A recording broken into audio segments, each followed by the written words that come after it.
Que el Señor les bendiga.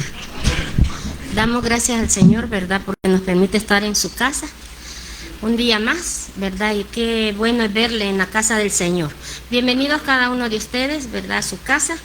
Le voy a suplicar que se pongan en pie. Vamos a pedir la bendición para este culto. Buen Dios y Padre, gracias le damos en esta hora, Señor, porque en su amor y misericordia, Señor, nos tiene nuevamente, Señor, en su casa. Padre, le damos las gracias, Señor, por todos los hermanos que ya están. Padre Celestial, que usted los pueda bendecir y aquel que no va a venir también, Señor. Padre de los cielos, suplicamos, Señor Jesús, que usted pueda bendecir este culto de principio a fin y que sea usted, Señor, en esta noche exaltado. Lo ponemos todo en sus manos, en el nombre de Jesús oramos. Amén. Pueden sentarse, hermano. Para iniciar vamos a entonar el himno número 8 que dice Maravillosa Gracia.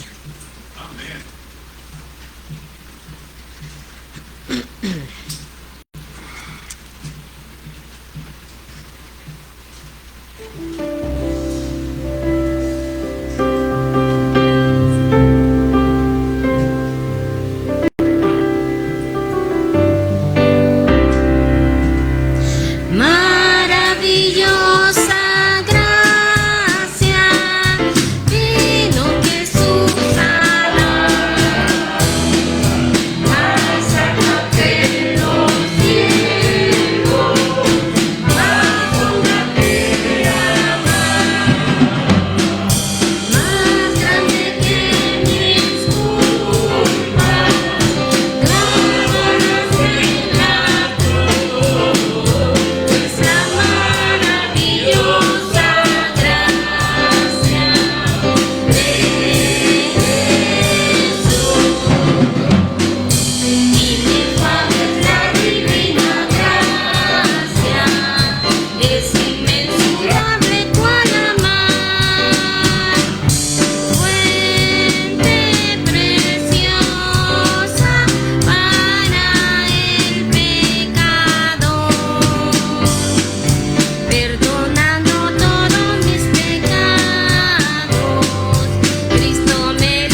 También vamos a entonar, hermanos, el número 20, que dice, alabad al gran Rey.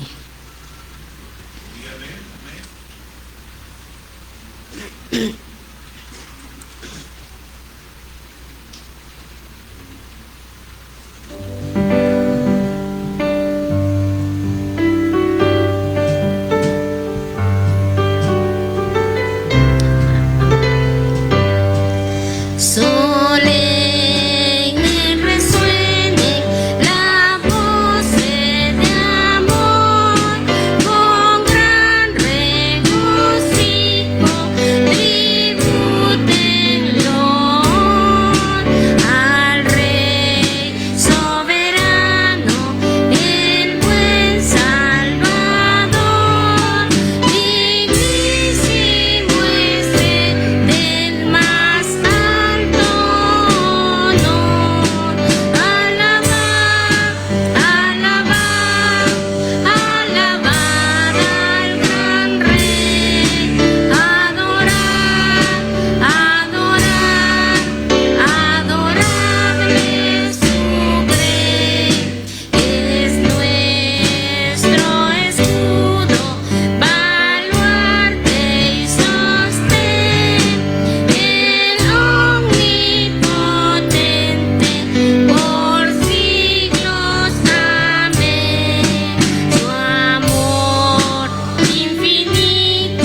Le dice que Él es nuestro escudo, ¿verdad? También vamos a alabar el nombre del Señor con el número 73. Te loamos, oh Dios.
Bienvenidos cada uno de ustedes a la casa del Señor, también los que nos ven por las redes sociales, bienvenidos, y aquellos también que nos van a ver más adelante.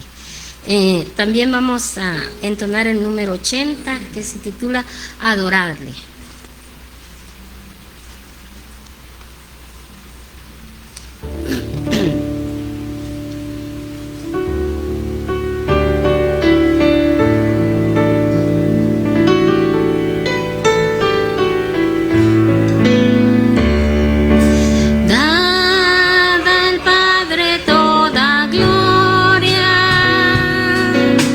Dad al Hijo todo honor.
dice adorarle.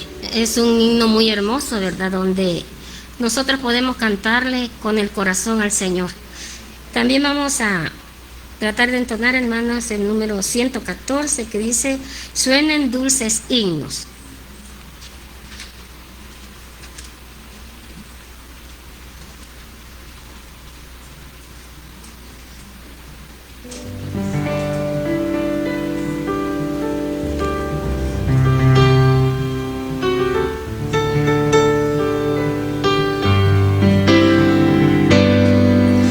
Suenen dulces himnos gratos al Señor y oígase en concierto universal. Desde el alto cielo baja el Salvador para beneficio del mortal. Gloria, gloria sea nuestro Dios. Gloria, si cantemos a una voz, y el cantar de gloria que se oyó en Belén sea nuestro cántico también. Salte de alegría lleno el corazón la abatida y pobre humanidad. Dios se compadece viendo su aflicción y le muestra buena voluntad. Gloria, gloria sea nuestro Dios. Gloria, si cantemos a una voz, y el cantar de gloria que se oyó en Belén sea nuestro cántico también. Sientan nuestras almas noble gratitud hacia el que nos brinda redención,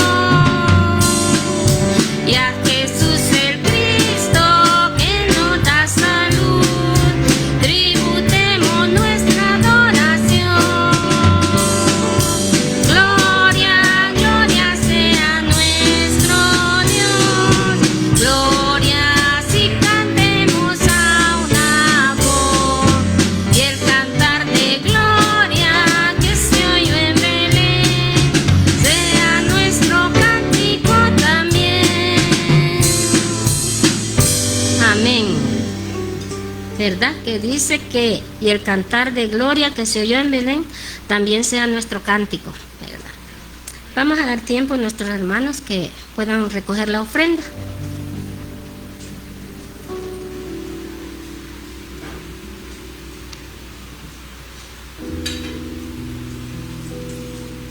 Si gustan ponerse en pie, vamos a orar por las ofrendas. Oramos, Señor nuestro, gracias le damos en esta tarde, Señor, en esta tarde de festa, Señor, que nos ha regalado, Señor. Gracias por el privilegio de estar en tu santo templo, Señor. Padre, en esta hora te pido, Señor, por la ofrenda, que tú la bendigas y la multipliques, Señor. En el nombre de Jesús te damos la gloria y la honra. Amén y amén.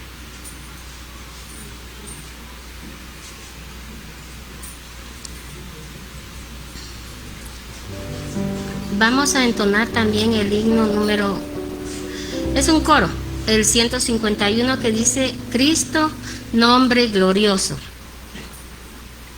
Allí donde está sentado, hermano, usted pueda adorar al Señor, cerrar sus ojos, ¿verdad? Y rendirle la adoración que solamente Él se merece.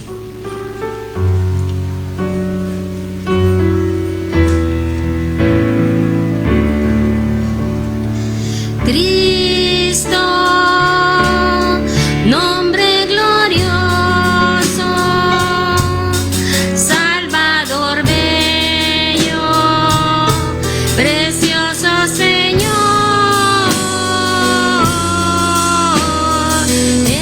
Emmanuel,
Esta noche quiero darle gracias al Señor, hermanos, porque pensé que no iba a venir, porque he pasado un día muy terrible. Estuve con vómito y el dolor del estómago, pero creo que es colon nervioso. Así que yo dije, quizás no voy a poder ir, y aparte que me estaba poniendo bien afónica. Pero le doy gracias al Señor, hermanos, porque ya en la tarde, de tanta cosa que tomé, mi estómago se mejoró y ya no siento tan elevado el estómago. Pero yo le doy gracias al Señor, hermanos, porque el Señor tiene cuidado de cada uno de nosotros, ¿verdad? Y por eso estoy aquí esta tarde, dándole la honra y gloria al Señor también. Así que, para continuar, hermanos, los anuncios para el que resta de la semana, el día de mañana, ¿verdad? Están las células de mi hermana Julia y mi hermana Emiliana. Y el día domingo nuestro culto general, ¿verdad? El sábado los caballeros a las 4 de la tarde. Perdón, el domingo. Ya me estaba quedando el anuncio porque ya estaba viendo al hermano Balta.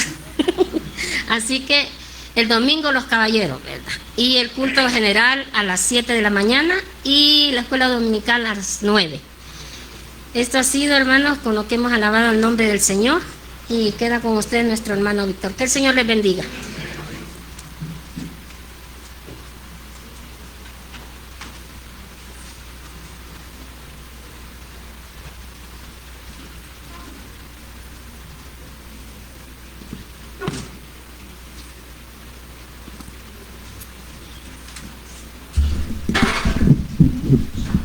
Dios los bendiga, hermanos. Gracias, hermana Marina, por el esfuerzo de estar aquí al frente y seguir siempre adelante, ¿verdad? Muy bien, hermanos, en esta noche vamos a tener un estudio, bueno, continuando con los estudios, por supuesto, de los personajes de la Biblia, cómo Dios trató con ellos, y en la vida de David, que es algo muy representativo para el pueblo de Israel, y aprender pues lo que Dios quiere darnos, ¿no? En esta noche, el estudio número 17 le hemos llamado la restauración. Quizás le agregaría, ampliaría un poquito el título, ¿verdad? Le agregaría la confrontación y restauración. Así la llamaría. La verdad, después estaba pensando cómo le puedo llamar. Entonces, así, la confrontación y la restauración. Ese va a ser el título del estudio número 17. No quiero dejarlo, hermano, en pausa este estudio. Así que les voy a pedir que me aguanten hasta que termine. Hermano Leo, me le echa llave a la puerta, por favor, ¿verdad? Todo. O sea que, digo esto porque no lo puedo dar en dos partes. Necesito darle todo el estudio esta noche, porque vamos a aprender, hermanos, a través de esta historia, varias doctrinas muy básicas en la vida del cristiano. Vamos a aprender del perdón, de la restauración, de la seguridad, de la salvación. O sea, vamos a aprender varios aspectos muy importantes para la vida del cristiano a través de esta historia, que está escrita precisamente para enseñarnos, para instruirnos, ¿verdad? ¿Por qué? Bueno, David, hermanos, el gran hombre de Dios, cometió una serie de terribles pecados. No fue uno, fueron varios pecados, ¿verdad? Y que lo llevaron a consecuencias desastrosas. Entonces, ¿por qué estoy insistiendo y digo que esto es muy importante? Porque todos los que estamos acá pecamos, hermanos. El Hijo de Dios peca. No me diga amén, porque eso no es para asegurarlo, sino más bien para reflexionar. ¿Sí? El Hijo de Dios, los hijos de Dios y las hijas de Dios pecan. Pecamos. ¿Sí? Y ese pecado, hermanos, trae a veces algunas situaciones difíciles a la vida, ¿Y qué hacemos? ¿Qué hacemos cuando el hijo de Dios o la hija de Dios peca? Y comete pecados muy escandalosos, muy terribles, ¿no? Como le pasó a David cuando tenía más o menos 50 años. Esta historia que estamos viendo ahora es precisamente cuando él tenía esa edad. Cometió adulterio. Todos sabemos qué es un adulterio. Pero en vez de enfrentarlo de inmediato y reconocerlo, ¿qué hizo? Lo ocultó. Ocultó su pecado. Y lo ocultó de una manera desastrosa, con un asesinato, imagínense, hermano. No solo de la de ocultar, sino que para ocultar su pecado, tuvo que matar, asesinar a alguien. Y casi todo un año, él vivió una vida de engaño y de hipocresía. Durante un año. ¿Verdad? Entonces, hermanos, su mundo se convirtió en un mundo miserable de recelo y sigilo y todas las cosas que él pudo experimentar, como lo vamos a ver esta noche. Así que, hermanos, que Dios nos ayude a discernir esta situación, porque el pecado sí trae consecuencias, sí es un problema que hay que tratarlo y hay que buscar la dirección de Dios para salir adelante. Entonces, eso es lo que vamos a hacer esta noche. Vamos a orar para que Dios nos pueda dar dirección y convicción. Padre, gracias te damos porque nos permites estar acá. Que tu Espíritu Santo, Señor, nos enseñe, nos redarguya, nos instruya para conocer, Señor, estas situaciones que cada uno de nosotros podríamos pasar. Lo que le pasó a David, pues nos puede pasar a nosotros. Y queremos, Señor, estar seguros cómo actuar, qué hacer cuando una situación de esa nos invada, cuando nuestra vida se aleja de ti a causa de las transgresiones del pecado. Enséñanos, Señor, qué hacer y cómo hacer las cosas. Bendice a tu pueblo reunido, fortalécenos, Señor, y que todo lo que digamos sea dado por ti. En el nombre de Jesús, amén. Muy bien, hermanos, bajo ese preámbulo, ¿verdad? Le repito, vamos a tratar de enseñar y de escudriñar lo que la Biblia nos dice en cuanto. ¿Por qué?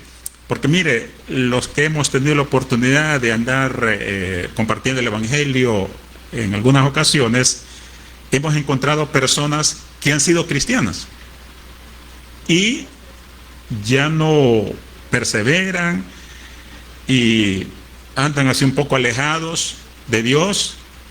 Y si uno les pregunta, ¿va? Porque ¿usted ya recibió a Cristo? Sí, dicen, ¿verdad? Y cuando uno les pregunta y andan así, ¿verdad? Como no muy firmes, y si muere hoy, ¿dónde iría? Ellos dicen, no sé. Y otros dicen, al infierno, porque ando apartado del Señor, ¿verdad? Entonces, así sucede. Y a veces hemos encontrado, en lo personal hemos encontrado personas, cristianos, que sí están yendo a la iglesia y cuando uno los confronta, pero si se muere, ¿dónde iría? Solo Dios sabe, dicen. Solo Dios sabe dónde iría. Entonces, ¿qué sucede? Hay ciertas dudas porque uno se siente, hermanos, de hecho, así sucede, se siente pecador. Y somos pecadores.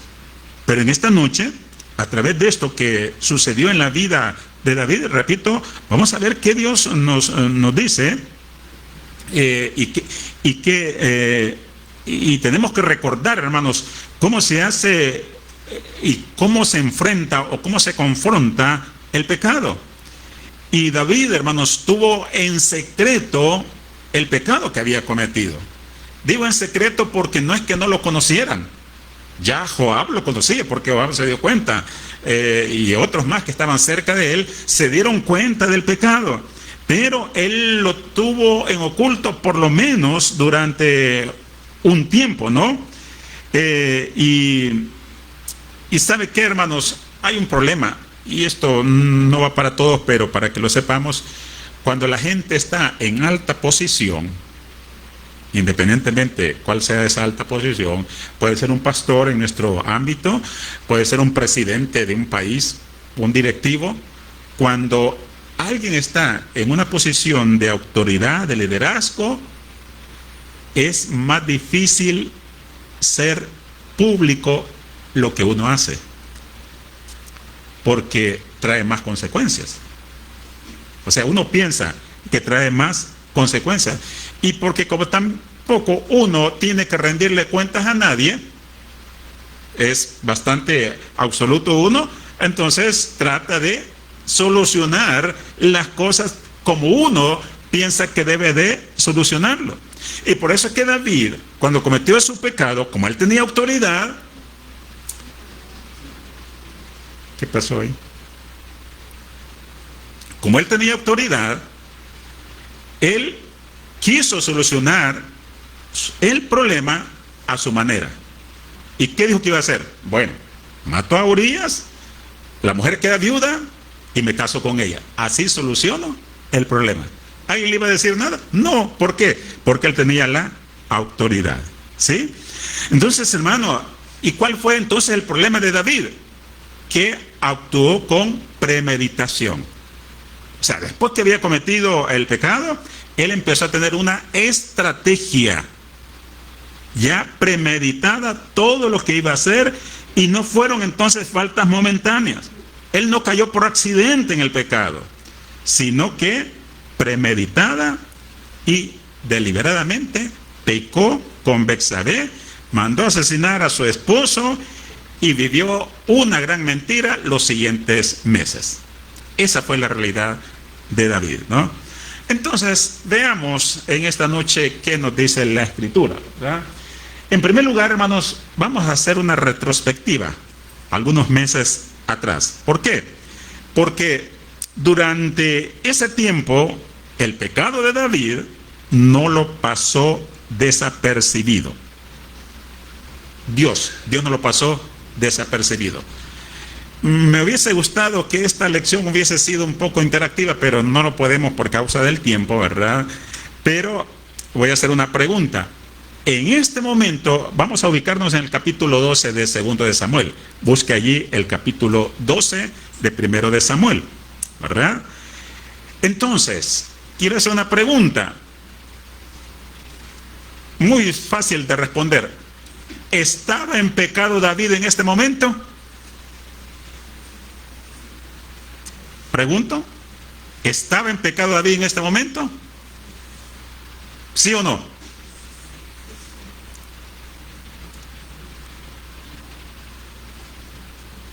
Y algunos, ¿verdad? Yo no me meto en la vida ajena, hermano. Ahí dejémoslo, ¿verdad? No. Veamos, ¿estaba en pecado David? ¿Sí o no? Sí, estaba en pecado. ¿Por qué? Por lo que dice el último versículo del capítulo 11. ¿Qué dice el último versículo del capítulo 11? La última parte.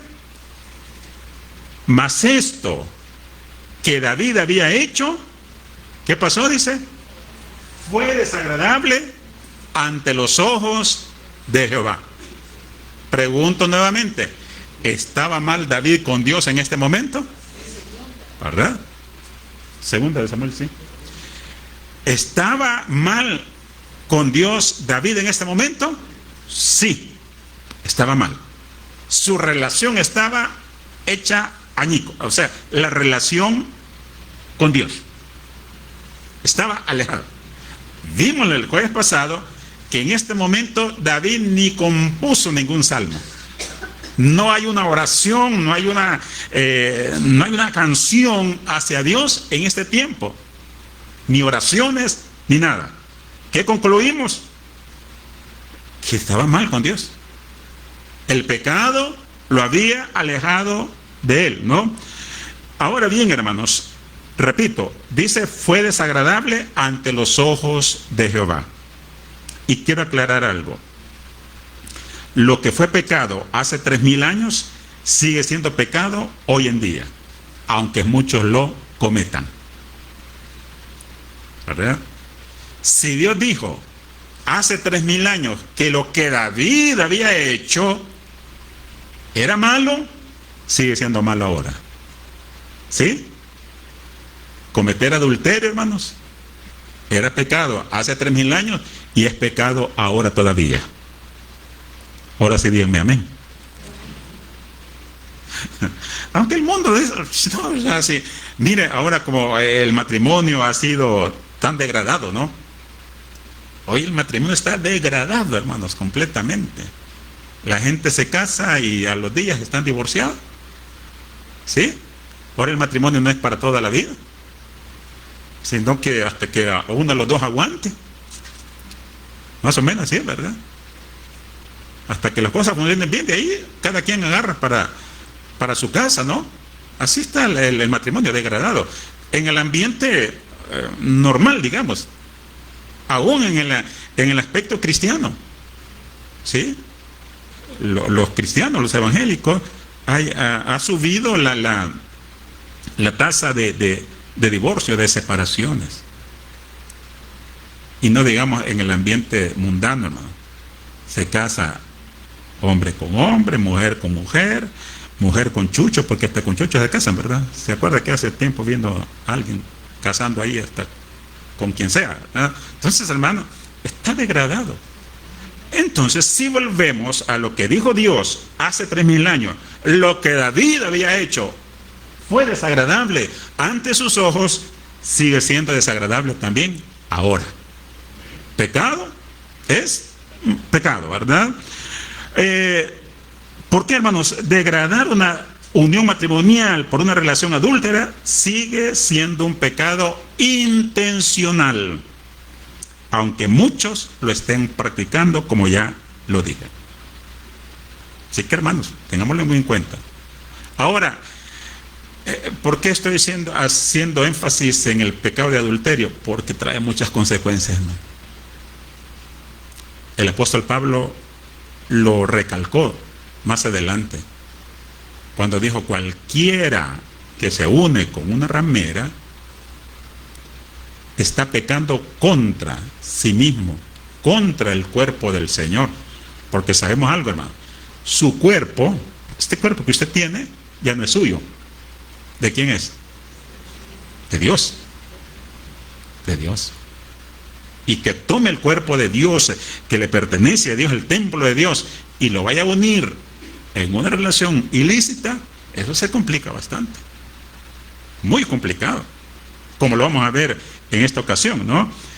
Pero esta misma noche, hermanos, con este frío que está haciendo, en lugares secretos, personas con anillo en su mano, dado por su pareja, por su esposo, por su esposa, estarán con quienes no son su legítima pareja. Esta misma noche, ¿verdad? Pero le tengo una mala noticia. Esto sigue siendo pecaminoso a los ojos de Jehová. Sigue siendo pecaminoso. Tengo mucho cuidado, ¿verdad? Ahora, hermanos, quizás nadie se dio cuenta, pensemos que nadie se dio cuenta de lo que David había cometido, pero Dios sí. Ese es el problema, ¿verdad? A veces asuntos se andan escondiendo de la gente, hermano. Los esposos se andan escondiendo de la esposa, ¿verdad? No le va a decir nada a mi esposa. No, hermano, no es el problema. La situación es que Dios sí se dio cuenta. ¿Ya? Y diseñó, hermanos, una estrategia para poner a David de rodillas. Y Dios es buenísimo en eso. Dios es buenísimo en eso. Él no ajusta cuenta al final del mes. Nosotras a veces ajustamos cuenta, quiero ver cómo me fue este mes, esto fue lo que ingresó, esto fue lo que salió, o al final del año, ¿verdad? Así ajustamos cuentas nosotros.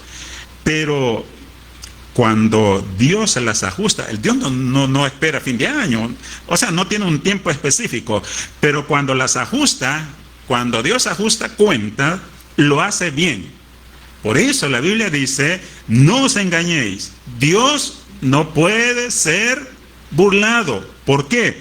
Porque todo lo que el hombre o la mujer siembre, eso mismo cosechará. Gálatas 6:7. Ese versículo no lo olvide, hermano. Póngalo allí en su cuarto, ahí por, bueno, donde vaya a pecar, donde lo pueda ver, ¿verdad? Póngalo allí. Todo lo que el hombre todo lo que el hombre sembrare, eso mismo cosechará. Y nos va a detener en muchas cosas, hermano. Nos va a detener. ¿Sí? Así que para Dios no pasó esto desapercibido. Y Dios, hermano, mire, cuando alguien es hijo de Dios, póngame atención en esto es muy importante, lo he estado meditando. Cuando alguien es hijo de Dios, verdadero hijo de Dios, y anda lejos, Dios diseña una estrategia para traerlo de regreso. ¿Me voy a entender? Porque Dios no va a dejar a perder a sus hijos. Y Dios va a hacer algo, y téngalo esto en cuenta, ¿verdad? Y yo lo represento con esto. Nosotros los que somos papás, si su hijo anda lejos, anda extraviado, los papás casi siempre lo vamos a buscar. Fíjese bien.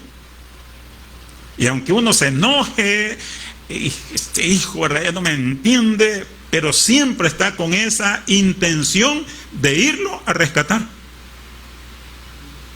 Sí, así es, porque el amor llama, la relación llama, ¿no?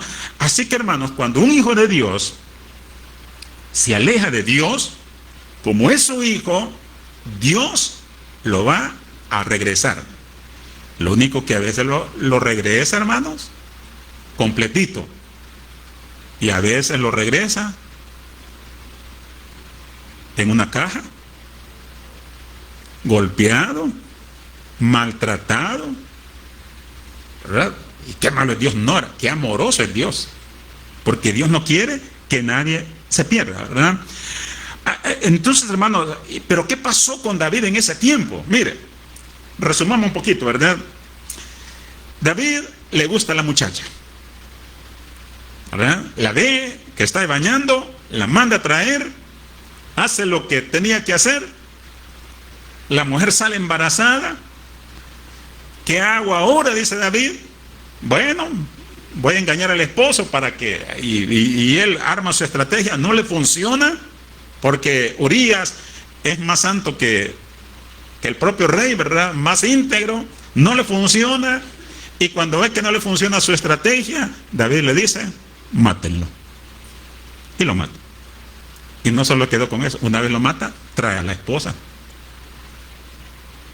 Entonces, y todo, ¿verdad?, quedó tranquilo, otra más para David. Pero ¿qué pasó con la vida de David en ese lapso, en ese tiempo? ¿Qué pasó con él? ¿Cómo habrá vivido David esos meses antes de lo que vamos a ver en esta noche? Para eso, hermanos, fue que vimos la vez anterior. No pierda 2 Samuel, que vamos a regresar. Pero en este tiempo, algunos estudiosos de la Biblia dicen que compuso el Salmo 32. Como en ese tiempo, ¿verdad? Mire lo que dice el Salmo 32.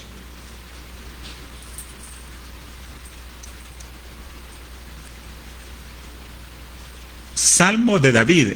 Y ahí dice masquil en el título, ¿verdad? Masquil.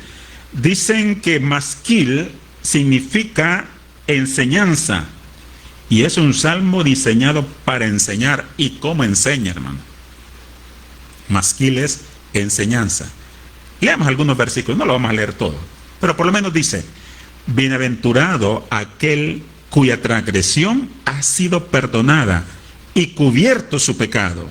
Bienaventurado el hombre a quien Jehová no culpa de iniquidad y en cuyo espíritu no hay engaño. Mire cómo comienza, hermanos, ese versículo, ¿no? Pero veamos ahora el reconocimiento de David. Versículos 3 y 4. Mientras callé, ¿qué pasó con él? Se envejecieron sus huesos en mi gemir todo el día, porque de día y de noche se agravó sobre mí tu mano. se volvió mi verdor en sequedades de verano. ¿Cómo estaba David? ¿Alegre? No, hermano, estaba mal. O sea, en ese lapso, en ese tiempo, hermano, David estaba muy, pero muy mal. Emocionalmente, físicamente, porque dice que hasta los huesos se habían envejecido. Estaba mal. El pecado, hermanos, no trae pues nada bueno, ¿verdad? Mire lo que dice, mejor dicho, oiga lo que dice esos mismos versículos, pero en la versión, la Biblia al día. Dice así: hubo un tiempo en que yo rehusaba reconocer lo pecador que era, pero mi falsedad me torturaba y llenaba mis días de frustración. Día y noche su mano pesaba sobre mí. Mi fuerza se evaporaba como agua en día de sol. Pero un día reconocí ante ti todos mis pecados y no traté de ocultarlos más. Así se sentía David. Pero yo no he visto, hermano, mira, en lo personal, no he visto a un cristiano que anda en pecado y que anda alegre. No existe eso. Se le ve en su rostro, hasta enojado, anda, no quiere que nadie le diga nada, así anda. Pero hay otro salmo también Salmo 51, ¿verdad? Salmo 51 también habla acerca de esto. De hecho, allí dice arrepentimiento y plegaria pidiendo purificación, ¿no? Salmo de David, cuando después que se llegó a Betsabé, vino el profeta Natán, ¿verdad? Ya vamos a ver eso. Pero Salmo 51, 2 y 3 dice: lávame más y más de mi maldad y límpiame de mi pecado, porque yo reconozco mis rebeliones y mi pecado está siempre delante de mí. Hermano, detengámonos un momento acá. Creo que ahí estamos en la diapositiva.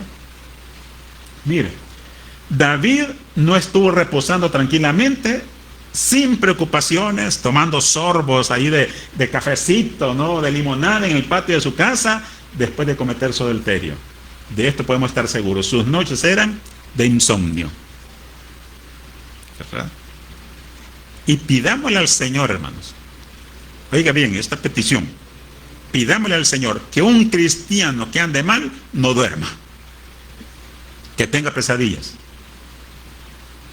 y que se ponga flaquito, flaquito, flaquito, para que reconozca que el pecado tiene que ser tratado, ¿verdad? Entonces, hermano, así estaba, ¿no? Y él podía ver su pecado. David, es que el pecado no lo abandonó, hermanos. Él estaba en esa angustia, ¿no? Mire, no tenía gozo. Busque ahí versículo 10. Siempre en el 51. Crea en mí, oh Dios, un corazón limpio y renueva un espíritu recto dentro de mí. Y es el versículo 10, ¿verdad? El versículo 12 dice: vuélveme el gozo de tu salvación y espíritu noble me sustente. Había perdido el gozo. Por eso le digo, hermano, no hay ningún cristiano verdadero que ande en pecado y ande disfrutando. No lo hay. Y usted lo puede ver, pero ya anda de para arriba y para abajo, ¿verdad? No anda disfrutando, hermano. No lo anda disfrutando. Le aseguro que no es así. La Biblia está en este pasaje que vamos a ver, la Biblia lo está resaltando, que no anda con gozo. El pecado jamás trae gozo. Jamás, hermanos. Aunque a veces la gente que anda en pecado, el cristiano que anda en pecado, no dice, ¿verdad? Todo está bien, ¿no? Me siento bien. O a veces se excusan, ustedes no saben cómo me siento, ¿no? Todo está bien. No, hermanos, no está bien. Porque el pecado oculto hiede. Es como que usted quiera ocultar, hermano, una carne, ¿verdad? Un animalito muerto. A los días va a hieder, ¿sí? Y así sucede con el pecado, ¿no? Entonces, hermano, esa era la situación de David. Por eso, en esta noche resaltamos que no es conveniente andar jugando con el pecado. A la vez, los estudios anteriores hemos dicho, huya del pecado. Huyamos del pecado, hermanos, cualquiera que sea. sexual, moral, de corrupción, de engaño, huyamos del pecado. Entonces, hermanos, vuelvo a hacer la pregunta, ¿estaba mal David acá? Sí, estaba mal. Estaba en pecado, estaba alejado de Dios, y aquí comienza, hermanos, el rescate de Dios. Aquí comienza, hermanos, el plan de Dios para restaurar a sus hijos. Oigan bien esto. Todo el que es hijo de Dios, Dios lo va a traer. Hijo mío, no desprecies la corrección. No la desprecies, porque Dios, al que ama, ¿qué hace Dios?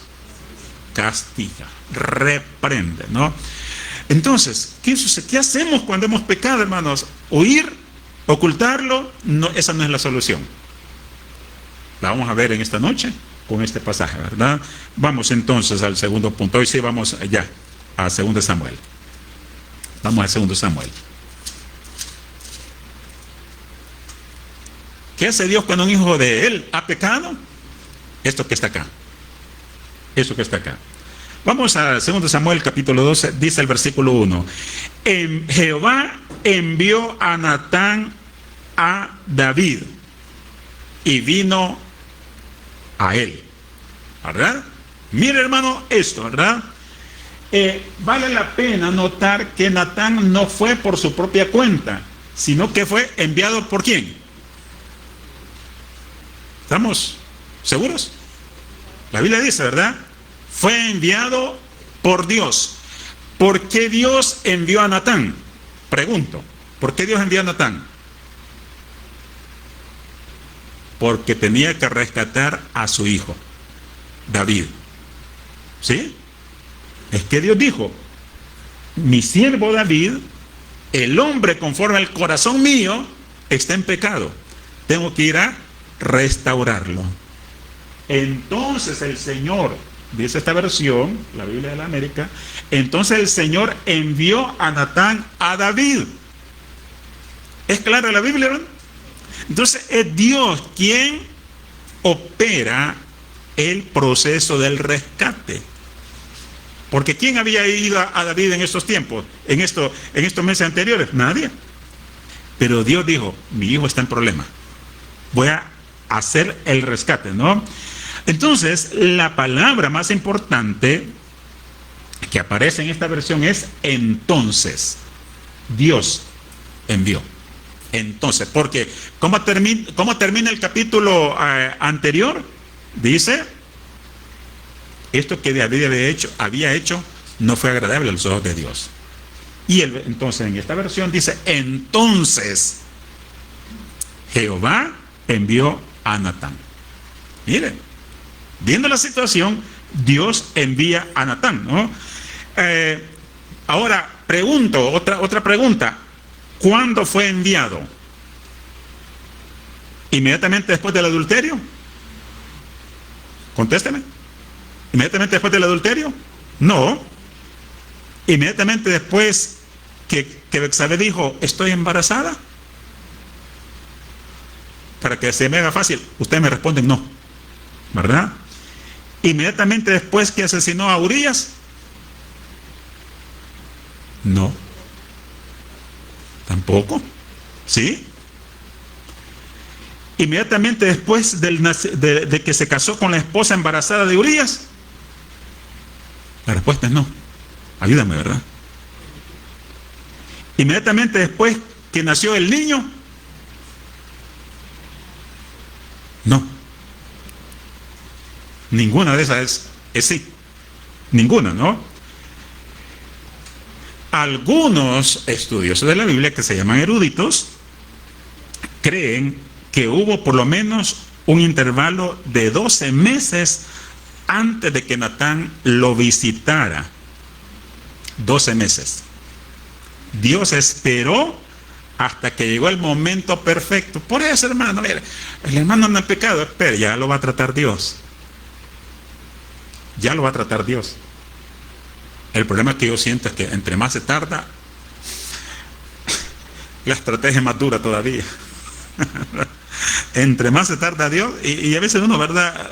¿Y por qué, Señor? ¿Por qué no? ¿Por qué no actuó Dios? Inmediatamente había pecado con Betsabé. ¿Por qué no actuó Dios? Inmediatamente tuvo acá el pensamiento. Porque Dios ya sabía lo que estaba pensando David, ¿sí o no? Porque Dios no lo envió en ese momento, no le envió a Natán. Y le dijo, David, ya sé lo que estás pensando. Ya sé. ¿Y sabe por qué no lo mandó? Porque a David le dijeron, esa es Betsabé, hija de fulano de tal, esposa de Urías. Eso, o sea, David ya sabía que lo que iba a hacer era pecado.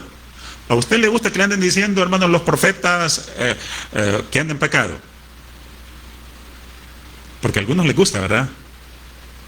Y Dios me revela que aquí hay unos hermanos que andan en pecado. Está bien, ¿verdad? Pero yo prefiero, hermanos, que sea Dios, a través de su palabra, que me esté dando las indicaciones que debo de seguir.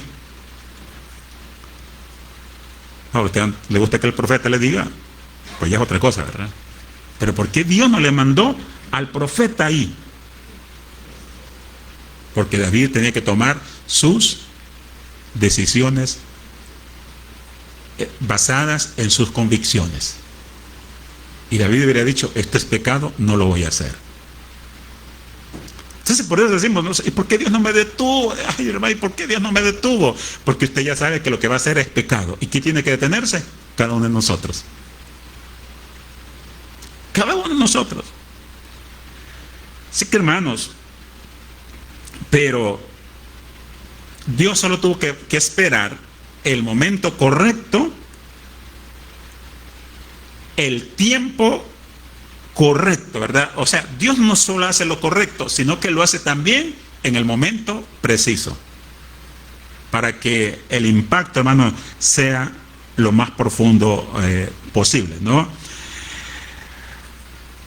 Dice el versículo 12:1, entonces el Señor, estoy leyendo las médicas, entonces el Señor envió a Natán a David y vino a él. La versión Reina Valera dice, viniendo a él, ¿verdad? Viniendo a él.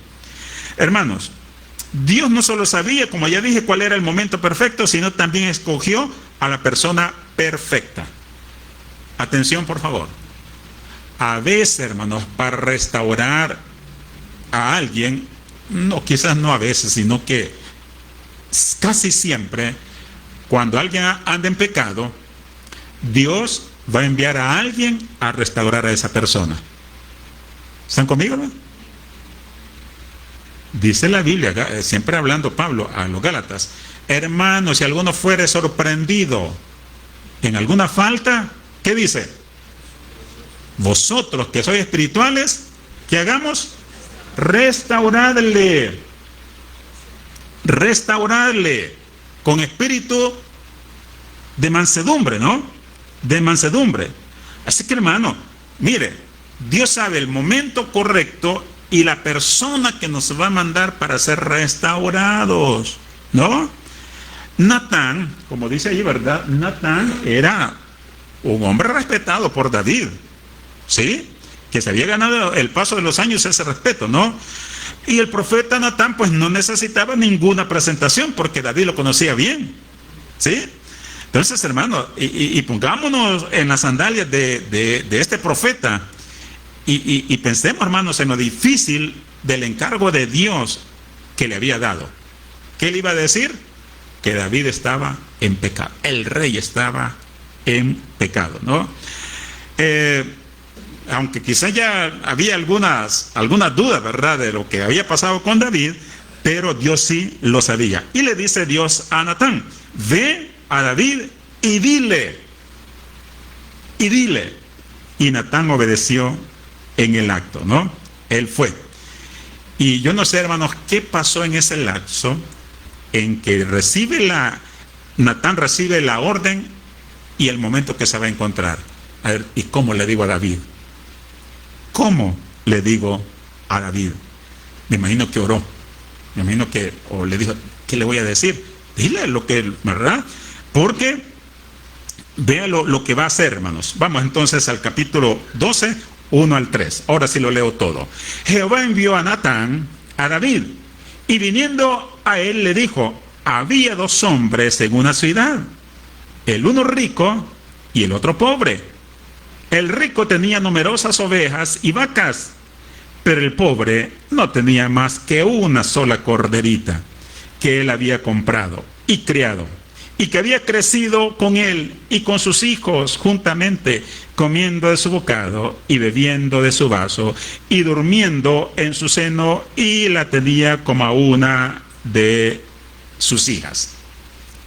Detengámonos, hermano. Llega Natán donde David no se esperaba. Llega Natán, y como él no necesitaba más presentación, David lo hace pasar. David, quiero hablar contigo esta noche, esta tarde, esta mañana. Está bien, Natán. Y le dice Natán a David: te voy a contar una historia bien bonita. Y David: a mí me gustan las historias. Sí, esta te va a gustar, David, porque es de una corderita. Y David me acuerdo también cuando yo tenía corderitas, las cuidaba, ¿no? Las cuidaba y... sí, pues sí, cuéntame esa historia, ¿no? Y David se acomoda en su silla, manda a traer un chocolate bien calentito ahí con el frío que estaba haciendo, y sigue escuchando el relato, ¿sí? Que Natán le estaba hablando, ¿no? Y David pensaba de alguna historia que había ocurrido en Jerusalén. Versículo siguiente, versículo 4 dice: y vino de camino al hombre, y vino uno de camino al hombre rico, y éste no quiso tomar de sus ovejas y de sus vacas para guisar para el caminante que había venido a él, sino que tomó la oveja de aquel hombre pobre y la preparó para aquel que había venido a él. ¿Se comprende la historia, ¿no? Había 2 hombres ricos, dos hombres, uno rico que tenía muchas ovejas, y uno pobre que solo tenía una y la había criado, la amaba. Y viene un visitante al hombre rico, que como cuando alguien visitaba, lo atendía bien, mataba un animalito, y el hombre rico, en vez de tomar una de sus ovejas, dice, se la quitó al pobre y se la guisó. Y mire qué sucedió, hermano, ¿verdad? Como resultado de esas sabias palabras de Natán, David estaba, hermanos, en una situación lo puso vulnerable a David, porque David era un hombre justo, ¿verdad? Por lo menos así pensaba, ¿no? Y compadecido de esta situación, David mismo se sentencia. Mire que dice el versículo 5: entonces se encendió el furor de David en gran manera contra aquel hombre, y dijo a Natán: vive Jehová, que el que tal hizo es digno de muerte, y debe pagar la cordera con 4 tantos, porque hizo tal cosa y no tuvo misericordia. Hermano, atención, hasta este momento David menciona el nombre de Jehová. Pasó todo el capítulo 11, él no mencionó el nombre de Jehová, ¿verdad? Sino que hasta este momento menciona a Jehová. ¿Cómo estaba David? Alejado de Dios. No me hablen de Dios, no quiero mencionar el nombre de Dios, ¿verdad? Y ¿qué sucedió, hermanos? Cuando se produce la confrontación en el momento adecuado, que Dios lo ha preparado, ¿sí? El camino está listo, porque el versículo 7 dice: entonces dijo Natán a David. ¿Qué le dijo Natán a David? Tú eres aquel hombre. David, tú eres ese hombre. ¿Cómo se habrá quedado David, hermanos? Piense usted. ¿Cómo se habrá quedado David cuando le dice: tú eres aquel hombre? ¿Qué te pasa, Natán? ¿Por qué voy a ser yo? Porque yo soy ese hombre, ¿no? No sé qué rostro puso, se puso pálido, no sé, ¿verdad? ¿Qué le habrá pasado, no? Pero tú eres ese hombre, David. Y le dice, mire, sigamos leyendo. Así ha dicho Jehová, Dios de Israel, yo te ungí por rey sobre Israel, y te libré de la mano de Saúl, y te di la casa de tu señor, y las mujeres de tu señor en tu seno. Además te di la casa de Israel y de Judá, y si esto fuera poco, te habría añadido mucho más. ¿Por qué pues tuviste en poco la palabra de Jehová, haciendo lo malo delante de sus ojos? A Urías Heteo heriste esa espada, y tomaste por mujer a su mujer, y a él lo mataste con la espada de los hijos de Amón. ¿Lo sabía Dios, hermano? Claro. Le tengo malas noticias. Dios sabe lo que andamos haciendo, hermano. Dios escudriña hasta las intenciones del corazón. Padre, tenga misericordia de nosotros, ¿verdad? Porque en esta noche también Dios nos puede decir, ustedes son también. Ustedes son también. Dios dice, yo sé lo que andaban pensando, yo sé lo que andan en su corazón, ¿verdad? Lo que estuviste planeando, lo sé. Yo lo sé, dice Dios. Yo lo vi, yo lo tengo. Entonces, hermano, esa es la situación, ¿no? Así ha dicho Jehová de Israel. Observe esto, hermanos. El mensaje no es de Natán, sino de Dios. El profeta solo es portavoz de Dios. ¿Sí? Tú eres aquel hombre. Sigamos leyendo, hermanos. Versículo 10 y 11. Por lo cual ahora no se apartará jamás de tu casa la espada, por cuanto me menospreciaste y tomaste la mujer de Urías Heteo para que fuese tu mujer. Así ha dicho Jehová. He aquí yo haré levantar el mal sobre de tu misma casa, y tomaré tus mujeres delante de tus ojos, y las daré a tu prójimo, el cual yacerá con tus mujeres a la vista del sol. Por su pecado, hermanos, David había despreciado al Dios que servía. Y ahora, como consecuencia de ese pecado, experimentará mucha pesadumbre doméstica en los días que vendrían. Ya lo vamos a ver más adelante. Hermano, ¿queremos jugar todavía con el pecado? Sea cual sea. Aquí estamos viendo un pecado de adulterio, de asesinato, de engaño, pero es cualquier pecado, hermano. Ahora, esto no es para que tenga miedo, sino más bien para que seamos temerosos de Dios. Y cuando pensemos pecar, piensen en las consecuencias que esto puede traer. Piensen, hermano. ¿Sí?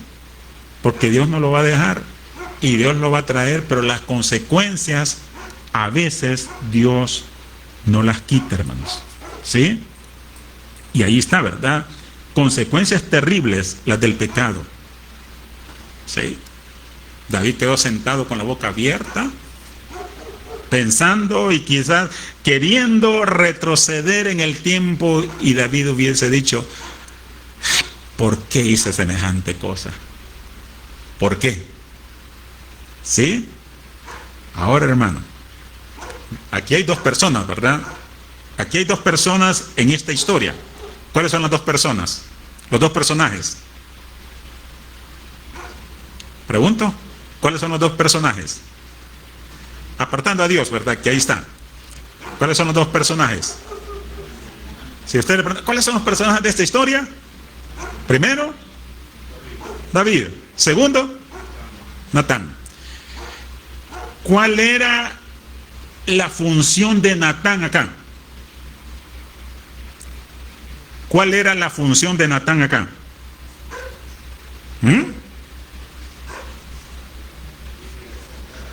¿Cómo? Exhortar, confrontar a David. ¿Y cuál era el papel de David aquí?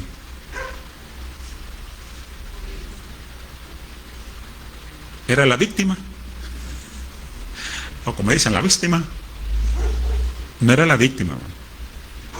Era el protagonista de un pecado. Y tenía que ser restaurado. Así que, hermanos, hay dos personas aquí. Primero, el restaurador que Dios había enviado. Segundo, la persona que tenía que ser restaurada. Entonces usted puede estar en esas dos funciones. O está restaurando a alguien con ayuda de Dios, o somos los que necesitamos ser restaurados. ¿Estoy siendo claro, hermano? O somos restauradores o necesitamos la restauración. ¿Sí? Y ya le voy a dar pues la función, ¿verdad? Pero, hermanos, Natán llegó como restaurador. ¿Sí? Si Dios nos llama a restaurar, hagámoslo bien. Y él va a explicar cómo es que se hace bien la restauración. ¿Por qué? Porque Natán le dice, tú eres, mire, si Natán hubiese llegado directamente, retrocedamos un poquito en el tiempo, y Natán hubiera llegado, David, eres pecador, qué mal estás haciendo las cosas, ¿verdad? No te da vergüenza, David, lo que estás haciendo. No, hombre, ni los peores hombres hacen lo que tú estás haciendo. ¿Cómo cree que hubiera reaccionado David? ¿Cómo cree que hubiera reaccionado? Oye, ¿qué te pasa? ¿Por qué me estás gritando? ¿No? Pero no, lo hizo también, le cuenta una historia bonita.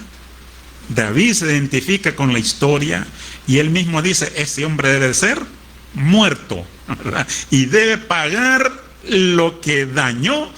Y David mismo se estaba diciendo lo que le iba a pasar. ¿Sí? Entonces, si somos, ¿por qué? Porque algunos nos llamamos restauradores, ¿verdad? Pero más bien de restauradores somos leñeros, ¿verdad? Acusadores, detractores y toda la cosa. Así que, hermanos, si sabe, por eso dice el versículo Gálatas, si alguien fuera sorprendido en alguna falta, ustedes que son maduros, restáurele con espíritu de mansedumbre, de aceptación, tal como hizo Natán, mira, y llegó allí, ¿verdad?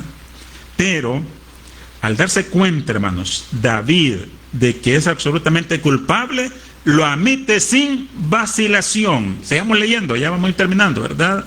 Dice entonces, versículo 13, entonces dijo David a Natán.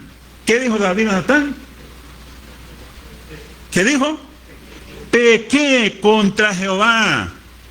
Mira, hermano, pasaron los meses, todo eso. ¿En algún momento David dijo que había pecado? No.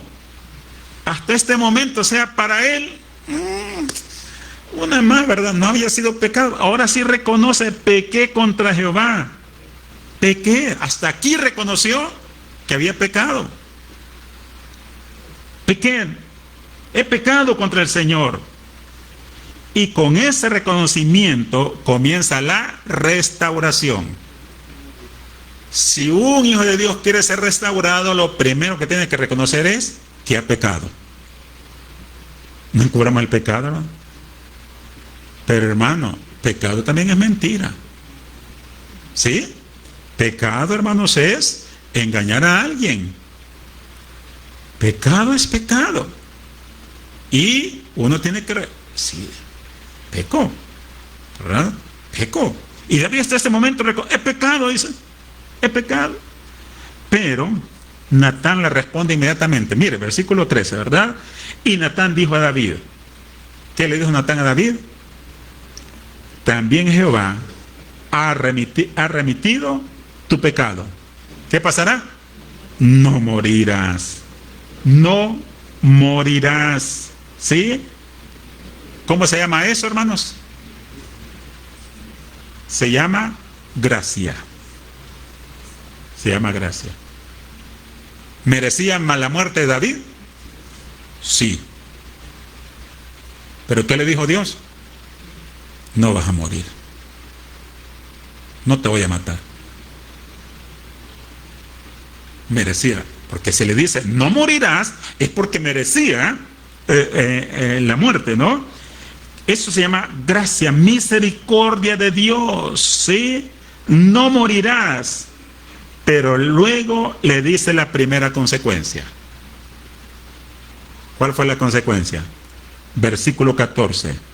Mas por cuanto con este asunto hiciste blasfemar a los enemigos de Jehová, el hijo que te ha nacido, ¿qué va a pasar? Ciertamente morirá. Oiga, hermano, el hijo iba a morir, ciertamente morirá.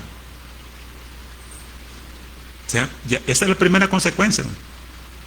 Primera consecuencia. Ya ve que el pecado es terrible, hermanos. Es terrible el pecado. Pero no pequemos, hermanos, por lo terrible del pecado. O sea, no nos abstengamos, sino porque no vale la pena, hermanos. No vale la pena pasar esto o pasar situaciones semejantes por desobedecer a Dios. Busquemos a Dios. Porque no morirás, le digo, pero viene consecuencia, ¿sí? Y yo creo, hermanos, que la misión de Natán estaba cumplida. Este es el final de la confrontación. Es el final. Y Natán se pone de pie, se da la vuelta, se dirige hacia la puerta, la abre, la vuelve a cerrar y sale. Y David se queda solo. Y quizás fue en esa misma noche que compuso el Salmo 51. Estoy pensando, ¿verdad? En esa misma noche compuso el Salmo 51. Entre lágrimas, quizás ahí, tristeza, agarró su arpa y empezó a componer el Salmo 51. ¿Por qué? Porque el Salmo 51 se lo dice, ¿verdad? Después que Natán lo había confrontado. Tremendo, ¿no? No sé, hermanos, si cuando éramos chiquitos tuvimos esta experiencia que a muchos les pasó, que usted se hacía una herida y por miedo a que su mamá lo castigara, no le decía, ¿sí o no? ¿Verdad? Es que por andar jugando me herí, mi mamá me dijo que no saliera, ¿verdad? ¿Y qué hacía uno? Escondía su herida. ¿Y qué pasaba con esa herida escondida? En vez de sanarse, se ponía peor, se infestaba y después uno no aguantaba. Y de tanto el dolor que mamá, me duele acá, ¿verdad? Y la mamá lo revisa. ¿Y qué te pasó? Es que me herí hace cuánto, 2 semanas. ¿Y por qué no me habías dicho? Porque tenía miedo. ¿Y qué hace la mamá? ¿Le cortaba el brazo? No, ¿verdad? Le limpiaba, lo llevaba. Bueno, hacía lo que tenía que hacer con aquella herida. Y aunque dolía, pero era restaurado. Y así hace Dios, hermanos, también. ¿Sí? Dios no quiere que ocultemos el pecado, sino que quiere que se lo confesemos. Pero quiero terminar, hermanos, con 2 áreas de aplicación muy importantes para nosotros. 2 áreas de aplicación. La primera, ¿verdad? Es que hay 2 aspectos acá. La primera tiene que ver con la confrontación efectiva y la segunda con el arrepentimiento verdadero. 2 cosas acá: confrontar y arrepentirse. Natán desarrolló la primera, ¿verdad? Confrontación. Entonces, para ser efectivos en la confrontación necesitamos estar equipados con 4 cosas. Porque, le recuerdo, le dije, uno puede ser el que confronta o el que recibe la restauración. Sí, porque si nos damos cuenta y Dios nos llama, oiga bien, hermano, si Dios nos llama a restaurar a alguien que anda en pecado, usted tiene que ser un restaurador, confrontador. ¿Ustedes deben entender? Entonces, cuando Dios lo llama, porque Dios nos llama, tienes que ir a restaurar a fulano de tal, que anda perdido, anda en pecado, tienes que ir a restaurarlo, a confrontarlo. Entonces, si uno es enviado a confrontar, debe tener estas 4 cosas. La primera, la verdad absoluta. No se deje llevar por los rumores. Porque a veces, hermanos, los rumores solo son rumores, ¿verdad? Y hay que saber, hermanos, si verdaderamente el hermano está haciendo las cosas incorrectamente. Y para eso tiene que ir uno con la verdad. Lo segundo, hermanos, hay que buscar el momento correcto, porque muchas personas son confrontadas en un momento inconveniente y el resultado es que se afincan más en su error, porque un cristiano irreflexivo se apresuró a hacer algo en un arranque de emotividad y no esperó que Dios le dijera: ve a restaurar a fulano de tal, ve a confrontarlo. ¿Sí? Así que hay que buscar el momento correcto. Lo tercero, hermanos, hay que buscar las palabras adecuadas. Y me llama la atención que Natán no se haya dirigido a David diciéndole: estás en pecado, estoy avergonzado de ti. No llegó a eso. No llegó a eso, hermano. Sino que llegó con las palabras adecuadas. Y cuando usamos las palabras adecuadas, dice que es como, las palabras adecuadas son como medicina a una herida. ¿Verdad? Usamos las palabras, cuando tenemos que confrontar a alguien, usar las palabras adecuadas. Y esas Dios las da a través del Espíritu Santo. Así que él no trató el asunto, bueno, trató el asunto de una manera sabia, tras haber planeado con mucho cuidado lo que iba a hacer. Así que, hermano, si usted va a ser confrontador, va a confrontar a alguien, ore mucho para que Dios le dé palabras que lleven alivio a las personas. ¿Sí?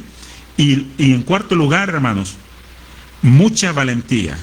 Recuerde que Natán fue enviado por Dios, de quien proviene la valentía.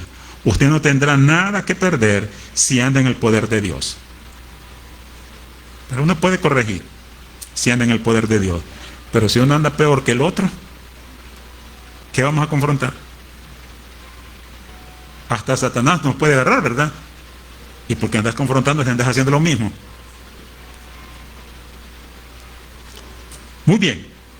Pero, ¿cuál fue el siguiente aspecto? Es de la restauración o del arrepentimiento, ¿no? Y aquí es donde quiero, la siguiente lección que aprendemos está en la reacción de David, de verdadero arrepentimiento. Cuando haya verdadero arrepentimiento, hermanos, suceden o deben suceder 4 cosas también. La primera, si hay verdadero arrepentimiento, habrá un reconocimiento sincero y franco del pecado. Es pecado, dijo David. Así que el verdadero arrepentimiento, hermanos, tiene que ver con reconocimiento sincero y franco del pecado. He pecado, no he escondido mi pecado. Contra ti solo he pecado, dijo David. Reconozcamos el pecado, hermanos. Hay gente que anda haciendo cosas, cristianos que andan haciendo cosas y dicen que no es pecado. ¿Y qué de malo está hacer esto? Pecado es pecado. Segundo, hermano, porque el tiempo ha avanzado. Si hay verdadero arrepentimiento, hay deseo de apartarse totalmente del pecado. Amén, hermano. Mire, ya me perdonó Dios, así que me voy a ir otra vez. No, hermano. Eso no es verdadero arrepentimiento. Yo creo que el que piensa así, yo creo que ni salvo es. ¿Verdad? Tiene que arrepentirse de veras. Porque algunos así piensan: pues no, como Dios me perdonó, voy a ir otra vez, ¿verdad? Voy a buscar a otra mujer ahí que esté. No, hermano. Porque en este momento le dijo: no morirás, pero la otra sí. Entonces a veces uno piensa de que, ¿cómo? Pues sí, Dios me perdona. Entonces, no, hermano. No es así, ¿verdad? Hay que apartarse totalmente del pecado. No es que me perdone, ya estoy perdonado y voy otra vez. Ningún hijo de Dios puede decir eso. Ningún hijo. Todo el que es hijo de Dios y es arrepentido dice: en el nombre del Señor me aparto de este pecado. Me aparto y hacemos todo lo posible, ¿no? Con la ayuda del Señor. Así que, hermanos, si hay verdadero arrepentimiento, deseo de apartarse totalmente del pecado. Porque el arrepentimiento es dar media vuelta, teniendo como base la verdad, y caminar en la dirección opuesta, rompiendo de manera definitiva con las cosas pecaminosas de antes. ¿Verdad? David, bueno, Salomón lo dijo, ¿verdad? El hijo de David: el que encubre su pecado no prosperará, pero el que los confiesa y los abandona alcanzará misericordia. Proverbios 28:3. ¿Sí? Así que, hermano, tengamos mucho cuidado. Apartarse, ¿no? Si hay verdadero arrepentimiento, hay humildad y quebrantamiento de espíritu. ¿Verdad? Mire, solo vaya al Salmo 51:17. Salmo 51:17. Tengo unos minutos todavía. Salmo 51:17. ¿Qué dice el Salmo 51:17? Léalo.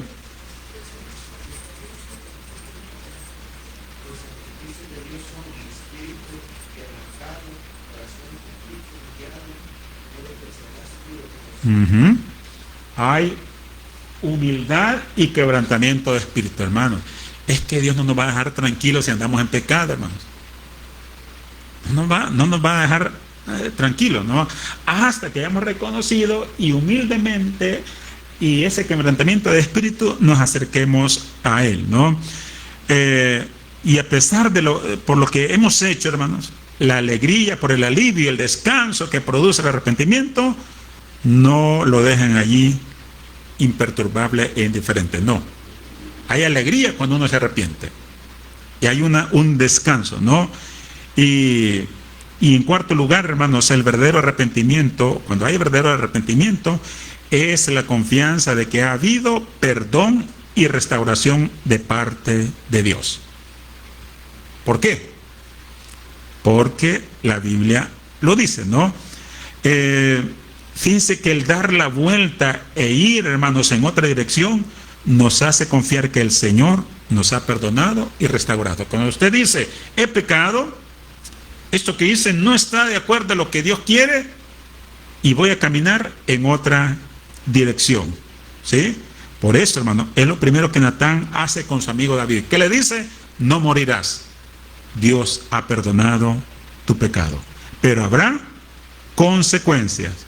Hermanos, todos los pecados son perdonables cuando son confesados y desechados, pero algunos pecados tienen consecuencias tremendas, con horribles y a veces permanentes secuelas. ¿Hay perdón? Sí, pero hay consecuencias también, y algunas son muy terribles, ¿no? Ahora, no toda confrontación termina así, hermanos. A veces cuando las personas son confrontadas se ponen peor. No les gusta, ¿sí? Pero el trabajo, hermanos, de liberar de la culpa, de confrontar, es el trabajo más duro del Espíritu Santo. El Espíritu Santo redarguye de pecado. Si usted tiene al Espíritu Santo en su vida, el Espíritu Santo lo va a convencer de pecado. Y le va a decir: estás pecando, te tienes que arrepentir. Y se lo dice a través de la palabra, a través de la predicación, a través de un hermano que le va a llegar a decir: hermano, lo que usted está haciendo no es correcto. ¿Y qué dice el cristiano, el Hijo de Dios? No va a decir: hermano, ¿qué le importa a usted? No se mete en mi vida. Eso diría alguien que anda alejado, ¿verdad? No, el verdadero cristiano le va a decir: gracias, hermano, gracias, ¿no? Por decirme eso, ¿no? Así que eso es lo que hace el Espíritu Santo, ¿verdad? Convencernos, hermanos. O nuestra vida está limpia o está sucia. O tenemos como hijos de Dios nuestras cuentas claras con nuestro Padre, o estamos viviendo una mentira. Aquí no hay, hermanos, tibieza, ¿verdad? O estamos con el Señor o no estamos con el Señor. Y si tenemos las cuentas claras, vamos adelante, ¿no? Y cuando nos arrepentimos, Dios promete restitución y perdón a través de la sangre de Jesucristo. Y le recuerdo Primera de Juan 1:9. ¿Qué dice? Memoriza ese versículo porque es muy importante, hermano. Bueno, la verdad que sí se lo puede, pero no se puede la cita. Si confesamos nuestros pecados, Él es fiel y justo para perdonar nuestros pecados y ¿qué? Limpiarnos de toda maldad. ¿Sí? Eso es lo que tenemos que hacer, hermano. El pecado tiene perdón para el Hijo de Dios. Pero no espere, hermano, a cumplir los 9 meses. No espere a cumplir el año. ¿Sí? Ay, después, en Navidad le voy a pedir perdón. No, hermano. Porque Dios lo está esperando. ¿Sí? Concluyamos y terminamos esta noche, hermanos. Aunque los tiempos cambian, aunque las maneras de actuar y los estilos de vida cambian, las normas de Dios nunca cambian. Dios dijo hace 3.000 años, esto es pecado, y también ahora dice, eso es pecado. No cambian, ¿sí? Él sigue siendo santo, hermanos. Sigue siendo santo. Sigue siendo puro. Y Él nos dice que sin santidad nadie verá al Señor. ¿Y qué quiere decir santidad? Que me aparta del pecado, hermano. Que le huye al pecado. Así que cuando al hombre casado se le acerque una muchacha allí, ¿qué le va a decir? Nos vemos allá. ¿O qué le va a decir? ¿Verdad? Dios sigue siendo puro, santo. Él sigue honrando la verdad, aun cuando sea difícil de tenerla. Pero esto, hermanos, es lo que exige de nosotros sus hijos, ¿verdad? Así como Él es Dios santo, quiere que nosotros seamos santos también. Así quiere, ¿sí? Y los que realmente aman, amarán lo suficiente como para querer confrontar y sobre todo restaurar. Yo no dudo del amor de Dios, hermano. Perdón que me ponga de ejemplo, pero no le puedo hablar de otro que de mis sentimientos para con Dios. Yo no dudo del amor de Dios. Y no quiero fallarle a Dios. No quiero fallarle. Yo me imagino que David tampoco le quiso fallar a Dios. Pero le falló. Le falló. Igual, yo no le quiero fallar a Dios. Pero le pudiera fallar. Y sé que si le fallo, me va a perdonar. Pero va a haber consecuencias. Que voy a llorar por esas consecuencias de haber pecado. Pero cuando yo el día que le falle al Señor, le voy a pedir perdón. Le voy a decir, Señor, reconozco que he pecado. Y merezco la muerte. Pero Dios me va a decir, no morirás. Pero las consecuencias las vas a llevar solito. Pero no quiero eso, hermano. Así que le invito a usted junto conmigo que le digamos al Señor, Señor, no quiero pecar. Líbrame de la tentación, ¿verdad? Tal como dice el Padre nuestro. Mas líbranos del mal. No me dejes caer en la tentación. Mas líbranos del mal. ¿Sabe por qué esa petición? Porque caer en la tentación trae consecuencias duras. Pongámonos en pie, hermano. Y pidámosle perdón al Señor. Yo no sé, no conozco sus pensamientos, no conozco las intenciones de su corazón. Yo no las conozco. Quizás ni de las mías propias, pero Dios sí las conoce. Y por eso le decimos al Señor en esta noche, Señor, examíname, prueba mi corazón y ve si hay en mí camino de perversidad. Y guíame por el camino eterno, por el camino bueno, por el camino correcto, por el camino de santidad que tú quieres que camine, Señor. No quiero verme envuelto en pecado. No quiero contaminarme, Señor, porque sé que eso va a traer consecuencias duras, no solo para mi vida, sino para mi familia y para otras personas más. Por eso, Señor, no quiero caer en pecado. líbrame, por favor. Dame sabiduría, que tu Espíritu Santo me llene y limpie mi mente, mi corazón, las intenciones, mis emociones, mis sentimientos, limpios completamente, Señor. Perdónanos, Señor, si te hemos fallado. Perdónanos si persistimos en fallarte, Señor. Algunos a lo mejor estamos cometiendo pecados persistentes. Perdónanos, Señor, y ayúdanos. Que alguien nos confronte tu palabra. Una persona nos va a confrontar, Señor. Pero tú lo estás haciendo. Y si tú lo haces, recibimos, Señor, esa corrección para andar de acuerdo a tu voluntad. Que tu palabra, Señor, nos llene. ¿Con qué limpiará el joven en su camino? Con guardar tu palabra. En mi corazón he guardado tus dichos para no pecar contra ti. Que llenemos nuestra mente, Señor, de tu palabra, de tus principios, de tus consejos, y seremos triunfadores. Gracias por tu pueblo reunido. Despídenos con tu paz, tu bendición. En el nombre de Jesús. Amén y amén. Dios les bendiga, hermanos. Pasen una feliz noche.